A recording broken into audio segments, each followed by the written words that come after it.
पर्व है और आप लोग ऐसे रहोगे। जोरदार बोलिए भारत माता की, भारत माता की। कि ना आज हिंदू के लिए, कि ना आज हिंदू के लिए न मुसलमान के लिए, कि ना आज हिंदू के लिए न मुसलमान के लिए मेरे शब्द निकलेंगे तो सिर्फ हिंदुस्तान के लिए, हिंदुस्तान के लिए। क्योंकि मैं इसका हनुमान हूँ, क्योंकि मैं इसका हनुमान हूँ और ये देश मेरा राम है। सीना चीर के देख लो मेरा, मेरे अंदर बैठा हिंदुस्तान है, बैठा हिंदुस्तान है। नमस्कार, मैं दीपेंद्र रंजन सेना कला और संस्कृति की इस पावन नगरी रायगढ़ में आप सभी का हार्दिक अभिनंदन करता हूं, हार्दिक वंदन करता हूं। आज हमारे इस संस्था के सभी विद्यार्थीगण का भी मैं यहाँ पे आज गणतंत्र रिपब्लिक डे के अवसर पर बहुत बहुत हार्दिक आभार करता हूँ। इस संस्था प्रमुख माननीय सतीश जैन सर जी का भी मैं हार्दिक अभिनंदन करता हूँ और उनको सादर प्रणाम निवेदित करता हूँ। मेरे समस्त शिक्षकगण, मेरे समस्त विद्यार्थीगण, आप सभी का पुनः मैं स्वागत करता हूँ।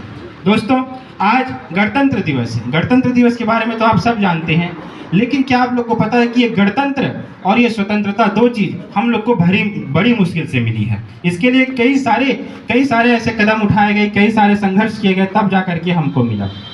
आज़ादी के पूर्व हमारे भारत की हालत माँ सीता के समान थी।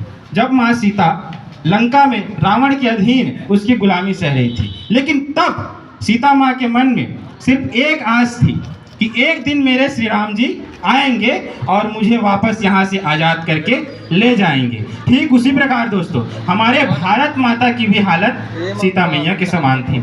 जब वो अंग्रेज रूपी रावण के चंगुल में गुलाम थी, तब भारत माता के मन में सिर्फ एक आस थी कि एक दिन कोई ना कोई आकर के मुझे भी यहाँ से आज़ाद कराएगा। लेकिन प्रश्न ये था कि इस भारत माता को आज़ाद कराने के लिए राम कौन बनेगा, हनुमान कौन बनेगा। और वो राम और वो हनुमान बने दोस्तों हमारे देश के वो असंख्य, वो लाखों स्वतंत्रता सेनानी जिन्होंने हमें आज़ाद कराने के लिए, भारत माता को आज़ाद कराने के लिए अपने प्राणों की आहुति तक दे दी। राम कौन है?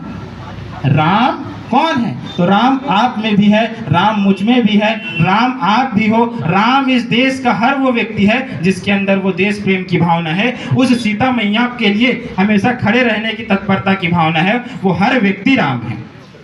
तो अब आपको ये बताना होगा, मैं कुछ पंक्तियां यहाँ पे आपको बताऊंगा, आपको समर्पित करूंगा।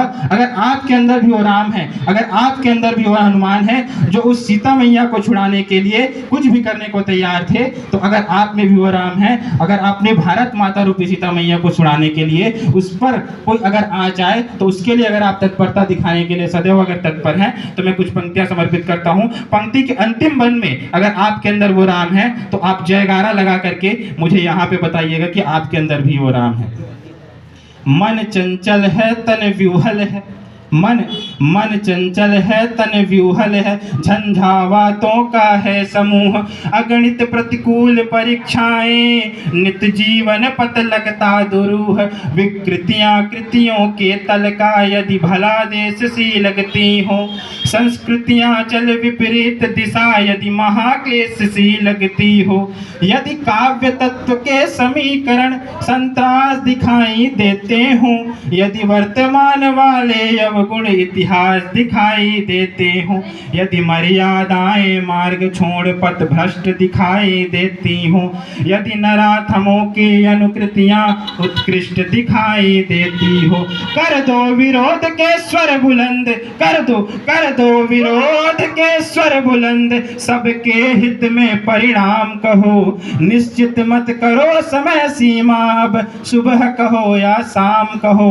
तम हर अंतर मन उज्ज्वल कर, तम हर अंतर मन उज्ज्वल कर, जय करुणा कर सुख धाम कहो, यदि मुक्ति मार्ग चुनना चाहो, मेरे संग जय श्री राम कहो, मेरे संग जय श्री राम कहो। आप में किसी के अंदर राम नहीं है क्या?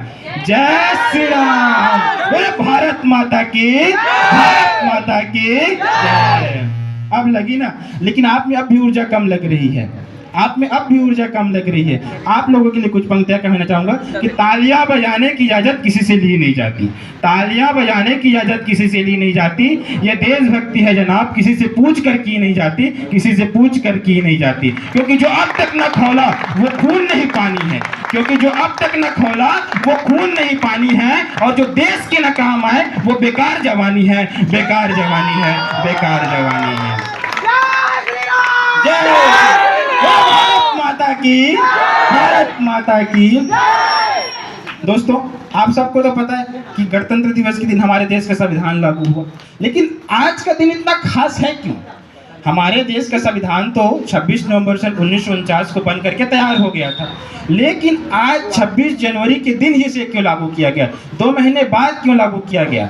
ये प्रश्न आपके मन में कभी उठा कि जब हमारे देश का संविधान 26 नवंबर 1949 को बनकर तैयार हो गया, पर फिर भी उसे उस दिन ना लागू करके 2 महीने लेट करके क्यों लागू किया गया? आपको मैं बताना चाहूँगा कि ये इसलिए हुआ क्योंकि आज का दिन हमारे इतिहास में बहुत खास है। आज़ादी तो हमको 1947 में मिल गई थी 15 अगस्त को, लेकिन इस आज़ादी की नींव रखने का काम दोस्तों हमारे देश के कई वीर स्वतंत्रता सेनानियों ने पहले से कर दिया था। 1930 को दोस्तों वो समय ऐसा समय था जब हमारे देश के सभी स्वतंत्रता सेनानी एकजुट मिल करके एक मीटिंग करते हैं और उस मीटिंग में वो निर्णय लेते हैं कि हर साल 26 जनवरी को अब हम झंडा फहराएंगे और खुद को स्वाधीन घोषित करेंगे। तो 1930 का समय जब पहली बार दोस्तों सब ने यह तय किया कि हम खुद को अब स्वाधीन घोषित करके, खुद को स्वतंत्र घोषित करके झंडा फहराएंगे और हर वर्ष इस दिन स्वाधीनता दिवस मनाएंगे। तो पहली बार दोस्तों स्वाधीनता दिवस 1930 को 26 जनवरी के दिन मनाया गया था और वो स्वाधीनता दिवस जिसे मिनी फ्रीडम कहा जाता है, उस दिन से दोस्तों हर वर्ष स्वतंत्रता दिवस मनाते आते गए, वो फ्रीडम दिवस मनाते आते गए। जब 1947 आया, फाइनली हमारा देश आज़ाद हो गया, तब भी स्वाधीनता दिवस मनाया गया। उस वक्त हमारे संविधान निर्माण का काम पूरा नहीं हुआ था, काम चल रहा था। 1947, 1948, 1949 के नवंबर में 26 तारीख को हमारे देश का संविधान बन गया। संविधान में दोस्तों हमारे देश के कुल 22 भाग थे। जो मूल संविधान था उसमें कुल 22 भाग और 8 अनुसूचियाँ थी और दोस्तों इसमें 395 अनुच्छेद थे। 395 अनुच्छेद में से 394 नंबर का अनुच्छेद, उसमें यह लिखा गया था दोस्तों कि हमारे देश का संविधान चाहे किसी दिन बन जाए, लेकिन इसको लागू 26 जनवरी को स्वाधीनता दिवस के दिन ही किया जाएगा, क्योंकि इसी दिन से हमने आज़ादी के लिए जो जंग छेड़ी थी वो सबसे उग्र जंग हुई और उसी के कारण हमको आज़ादी मिली। इस कारण से दोस्तों 26 जनवरी का दिन इतना खास है क्योंकि इसे मिनी फ्रीडम यानी कि स्वाधीनता दिवस के रूप में पहले मनाया आता जाता था और इस दिन को सम्मान देने के लिए ही चुना गया और इस दिन हमारे संविधान को 2 महीने लेट करके लागू किया गया ताकि इस दिन का सम्मान बढ़ सके। बोले भारत माता की जय, भारत माता की जय। आज अंतिम पंक्तियां समर्पित करूंगा।